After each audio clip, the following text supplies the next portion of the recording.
prinzipiell, was motiviert mich, immer wieder die Extrameile zu gehen? Auf der einen Seite würde ich anfangen, ich stecke mir sehr gern hohe Ziele.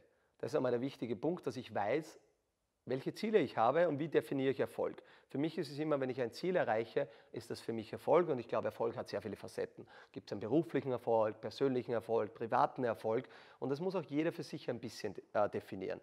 Was ich gelernt habe über die Zeit ist, natürlich muss man sich auch viele Gedanken machen, was kommt nach dem Erfolg oder nach dem Erreichen eines Ziels und auch zu reflektieren, wenn ich etwas geschafft habe oder eben auch nicht geschafft habe, mir auch die Zeit zu nehmen und zurückzuschauen und sagen, warum ist das jetzt so?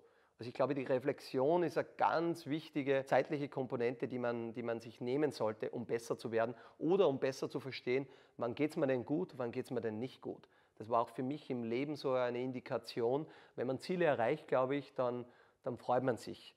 Aber am Anfang habe ich es eigentlich sehr wenig geschafft, weil ich so getrieben war, Ziel erreicht, nächstes Ziel, Ziel erreicht. Und ich habe erst über die Zeit lernen können und dürfen, durch Reflexion auch, dass ich Ziele, die ich erreicht habe, auch zelebriert habe und mich gefreut habe.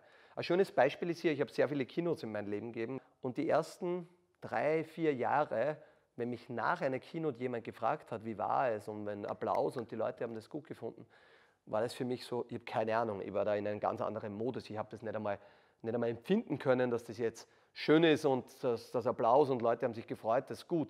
Und erst über Reflexion habe ich das gelernt, dass ich dann zumindest am Schluss der Keynote bewusst diese 10, 20, 30 Sekunden auch genießen kann und das jetzt ein ganz wichtiger Faktor für eine Keynote auch ist, den ich genießen kann und kann den Erfolg genießen. Weil es waren sicher auch Phasen dabei, da war das Energielevel weit drüber. Und ich glaube daran, das geht über Wochen und Monate, kann man das auch schaffen. Man hat die Energie, man arbeitet an seinem Projekt, baut ein Unternehmen, setzt sich irgendwie ein sportliches Ziel. Aber man muss auch unbedingt wissen, dass auch die Zeit kommt, wo das Energielevel nicht da ist, wo es einem vielleicht auch einmal schlechter geht, wo nicht die Sonne scheint.